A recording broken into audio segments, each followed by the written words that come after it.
কখনো উঁচু খুঁজু আছে না, ওইখানে আবার ধরে ধরে তা কখন আমার ড্রেসটা পিছন থেকে আমার ড্রেসটা পুরো ছিঁড়ে দিয়েছে। তারপর আমার কখন আমার ব্যাগ, আমার এমনি পার্স ছিল, ওর মধ্যে টাকা পয়সা সব ছিল, কখন নিয়ে নিয়েছে।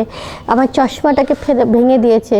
তখন আমাদের পিটিএ ছিল, তখন অনেক মহিলারা কাঠের সব ওই ডান্ডা ফান্ডা নিয়ে, কাঠের ওই মুগুর ধরনের কিছু নিয়ে পিটিএ ছিল।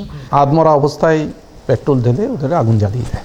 দেখছি যে একজন দিদিকে আগুন লাগাচ্ছে রেল লাইনটার জাস্ট কোণে, রাস্তার উপরে। তো তারপরে যখন আমার দিকে এসছে তখন আমাকে তারা এইভাবে মেরে টেরে ফেলে দিয়েছে নিচে। বন্ধেল গেটে ছিলাম আমি। একজনকে তো লাঠি দিয়ে যে মারলো, সে দর করে মুখ দিয়ে রক্ত পড়া শুরু করলো। ওখানে ইটের গাদা করা ছিল কিছু, ইটের গাদাতে পোড়া ইটটা মেরে দিল থাপা করে, তারপর ফেলে আবার লাঠি দিয়ে মারা শুরু করলো। उसके बाद उसको आयरन रॉड से मारा, उसके बाद पेट्रोल डाल करके जला दिया। এই ধরে টানছে, মানে যা তা শুরু করে দিল, মানে এই লোহা রড দিয়ে মারছে, জুতো দিয়ে মারছে। আর তারপরে মারতে মারতে আমাদের লাইনের এদিকে আবার নিয়ে এলো। আমাদেরকেও বলছে যে এখন আধমরা হয়ে গেছে, তাদের পেট্রোল ঢেলে দাও। তারপর এইবার এদের নামাচ্ছে, নামিয়ে কোল থেকে সব নিয়ে চল পার্টি অফিসে, সব নিয়ে চল পার্টি অফিসে, সিপিএম পার্টি অফিসে নিয়ে চল, এদেরকে একটাও ছাড়া হবে না। আমি বললাম ভাই সামনে থানা আছে, তুমি এদের পার্টি অফিসে নেবে, তুমি থানায় চলে দিয়ে দাও, থানায় দাও। বলে কিসের থানাটা না, আগে পার্টি অফিসে নিয়ে যাবো তারপরে কোনো ব্যাপার। তখন থেকে এই কথা বলতে বলতে এরা মারপিট আরম্ভ করে দিল, যে যেভাবে পারে সেভাবে মারতেছে। কেউ রড দিয়ে, কেউ পেট্রোলের আনতেছে, ডিজেল আনতেছে, কী জার্কিন দিয়ে আনতেছে, আইনে ওখানে ঢালতেছে, গায়ে ঢালতেছে। এই বিজন সেতুর ওপর থেকে নেমে স্টপিংয়ের গোড়াতেই ঘটেছে, আমার ঠিক বাড়ির সামনে নয়, ওই স্টপিংয়ের গোড়াতেই গাড়িগুলো থামিয়ে আর ওই সব গেরুয়া পরা সাধু তাদের সব পেটাচ্ছে, পিটিয়ে পিটিয়ে ওখানেই প্রায় পরে পেট্রোল ঢেলে মেরেই দিল, পুড়িয়ে দিল, এইসব করলো। মানে তল্লাটের লোক যারা সকালবেলা বাজার করতে গেছে প্রত্যেকের হাতে ঠোলে গিয়েছে, দেখেছে। শচীন সেন তখনকার সময়ে বালিগঞ্জ কেন্দ্রের বিধানসভার সদস্য, বিধায়ক। এত ব্যাপকভাবে যে আমাদের বিরুদ্ধে মানুষকে খেপিয়ে তুলেছে বা নিজেদের ক্যাডারদেরকে খেপিয়ে তুলেছে, অতটা আমাদের ধারণা ছিল না। শচীন সেন এমএলএ ছিল, তারই আমলে তো হয়েছে। সেই মেন অর্গানাইজার সেই, এটা তো তখন বহুল প্রচারিত। তবে পার্টির ভয়ে তো কেউ কথা বলতো না। না, বিরামহীন প্রস্তুতির পর জনগণের স্বতঃস্ফূর্ত বহিঃপ্রকাশের শেষে অনেকেই সেদিন চায়ের কাপে মানুষ পোড়ার গন্ধ আস্বাদন করেছিলেন।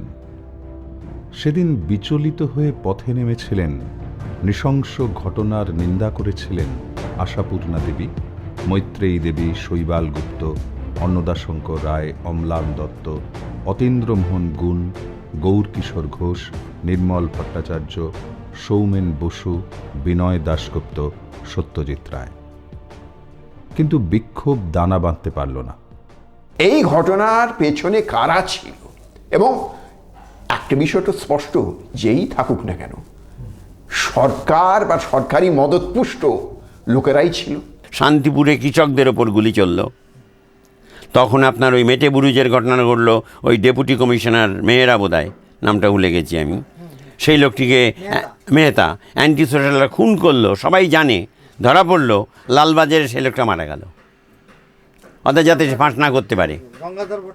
গঙ্গাধর বাচ্চা ওসি গঙ্গাধর বাচ্চা, আপনি খেয়াল করুন তখন প্রত্যেকটা স্টেপ এগুলো হচ্ছে, এবং বিরোধীরা তখন ক্লিবো, মেরুদণ্ডহীন, তাদের কোনো দাঁড়াবার জায়গা নেই। সিপিএম রিভিশনিস্ট হয়ে গেছে। এরা দেখো, ওরা গোড়া থেকেই কিন্তু পরিষ্কার করে চিহ্ন দেখাতে দেখাতে এসেছেন যে আমরা কোনো আপত্তি বরদাস্ত করব না। এরা যদি বেআইনি কাজ করে তার জন্য আইন আছে, তা দেখার জন্য প্রশাসন আছে, সরকার আছে, বিচার ব্যবস্থা আছে। তার বাইরে গিয়ে এই যে নির্মমতাটা দেখানো, মানে এইটা কিন্তু সাধারণ মানুষকে একটা সিগন্যাল পৌঁছে দেয়া যে তুমি আমার বিরুদ্ধচারণ করলে পরে তোমার এই পরিণতিটা হতে পারে। যে থানার ওসি করছিল, সমস্ত ফাইল তৈরি করছিল এই হত্যাকাণ্ডকে মানে বিচারে ফেলার জন্যে, সে পর্যন্ত খুন হলো। সেদিন আনন্দমার্গ প্রচারক সংঘ সোজাসুজি সিপিএমের বিরুদ্ধে অভিযোগ তুলে 5টি মামলা করেছিল।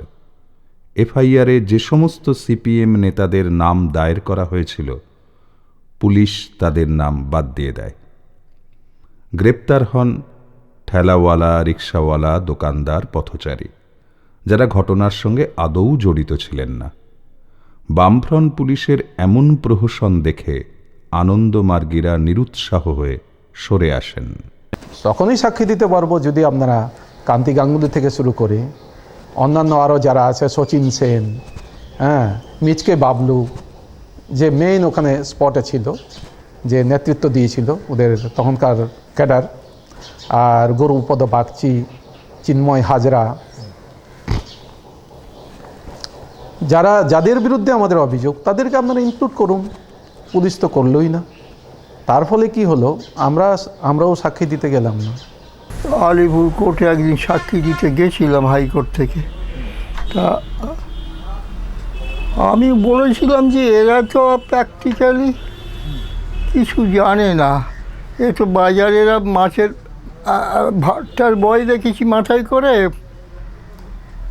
এদের ধরে আনার কোনো যুক্তি নেই। মুখ্যমন্ত্রী জ্যোতি বসু সাংবাদিকদের জানালেন, 30শে এপ্রিলের ঘটনায় তদন্ত কমিশন হবে। পশ্চিমবঙ্গ দেখেছে তদন্ত কমিশনের নামে বারবার কিভাবে মানুষের বিক্ষোভকে নিষ্ক্রিয় করে দেবার কৌশল। 6 মাসের মধ্যে দেব কমিশন বসিয়ে তদন্তে ইতি টানা হলো। আনন্দমার্গীদের যেভাবে পুড়িয়ে মারা হয়, তারপর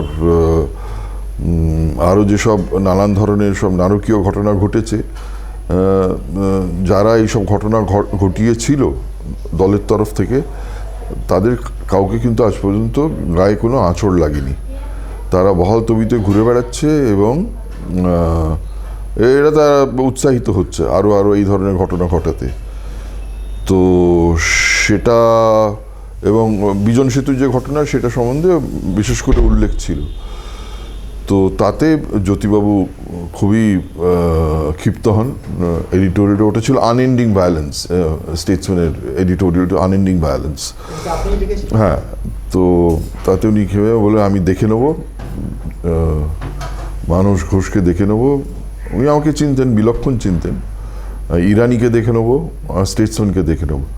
তো উনি সেই দেখে নেওয়ার এর থেকেই উনি মানহানি মামলা করেন প্রায় 6 কোটি টাকার। কিন্তু মামলাতে তো উনি গোহারা হারেন। The letter I wrote to DM about the meeting in Minister Chamber, I clearly mentioned the behavior of this fellow MLA Khudiram Bhattacharya clearly tells me that he is going for a major operation.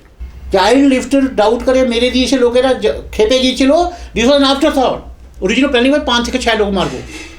I got the planning, I got the report from the OC Kasba.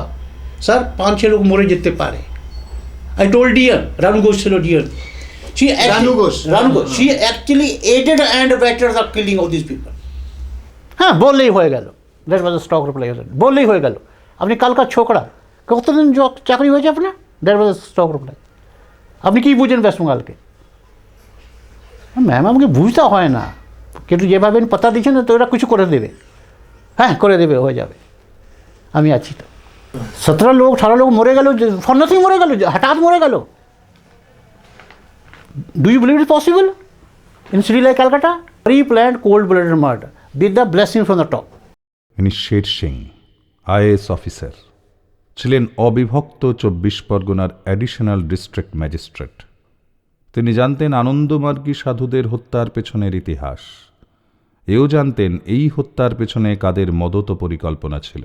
Kanti Ganguli was a general secretary who was the master behind on the spot. I have got a hunch, feeling that everybody knows it, that it is the hand of the top man.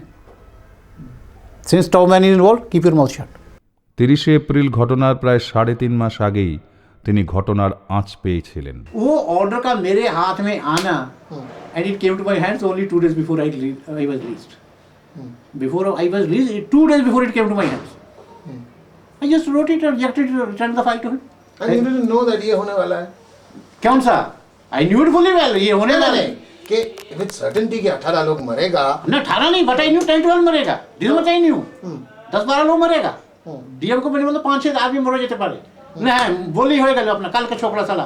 After 30th April 1st May যখন it was vote all over world, I coming down I went to her chamber. Ma'am कैसा रहा?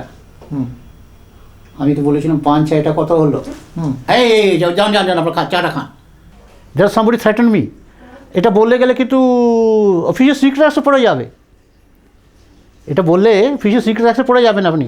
Sir it is part of the official duty to pre plan and murder 17 लोग ही, it is not part of my official duty. Official secret से पढ़বে যখন official duty part হয় তো 17 लोग के मर्डर करा कि part of the official duty কোথায় লেখা আছে, কোন লাতে লেখা আছে? They have been going to that extent. তার ফলস্বরূপ শের সিংকে বদলি হতে হয় তৎক্ষণাৎ। 1993 সালে তিনি এবং তার স্ত্রী বাবরের উপরে গবেষণা করে সৌদি আরবের শ্রেষ্ঠ পুরস্কার 1.5 কোটি টাকা মূল্যের কিং ফয়সাল পুরস্কার লাভ করেন। কেন্দ্রীয় সরকার পুরস্কার নিতে অনুমতি দিলেও রাজ্য সরকার অনুমতি দেয়নি। 1994 সালে তিনি সেন্ট্রাল অ্যাডমিনিস্ট্রেটিভ ট্রাইব্যুনালে মামলা করেন। তিনি অভিযোগে জানিয়েছিলেন চাকরির গোপনীয়তার শর্তে সবকিছু প্রকাশ করতে পারছেন না, কিন্তু আনন্দমার্গী হত্যার পরিকল্পনা তথ্যসূত্রগুলো তিনি উল্লেখ করেছেন। सी ऐसे पुलिस से ए तुम 10 लड़का वहां जाओ, तुम 5 लड़का वहां जाओ, with a finger he moved the killer square. Kanti Ganguly is the minister now, yes, he was the person, the first petition he wrote, which petition? which came to me on 16th of January, when I got the first center, was written in Bangla by this fellow. Kanti Ganguly का लिखा हुआ बंगला 16 जनवरी को मेरे पास petition आया।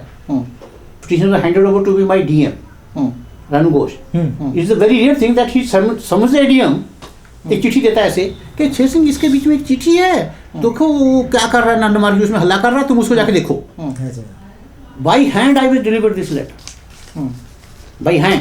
The first doubt I got, petition is written in Bangla, I did not know how to read it at the time. It was signed by Minister Land Agriculture Vinay Chaudhary. Sign means initial, don't talk. No, he gave the order. What is to be done? He gave the order, but did not sign it. I got the second doubt. साला ये तो पूरा ही 2 minute लगता है। তিনি জানাচ্ছেন আজকের Santoshpur stadium তার সংলগ্ন 14.3 একর জমিটি ছিল রানী রাসমণির উত্তরাধিকারী অসিত নাথ দাসের। তিনি ভেস্টেড ল্যান্ড ঘোষণার বিরুদ্ধে কলকাতা হাইকোর্টে মামলা করেন। এ খবর পৌঁছে যায় সিপিএমের কাছে। অযোধ্যার হনুমানগড় মন্দির ট্রাস্ট তারা জমিটিতে আশ্রম করবার জন্য আগ্রহ প্রকাশ করে। উদ্দেশ্য গঙ্গাসাগর মেলায় লক্ষ লক্ষ ভক্ত সাধুরা যখন কলকাতায় আসেন তখন তাদের বিশ্রামস্থল হিসাবে আশ্রম গড়ে তোলা।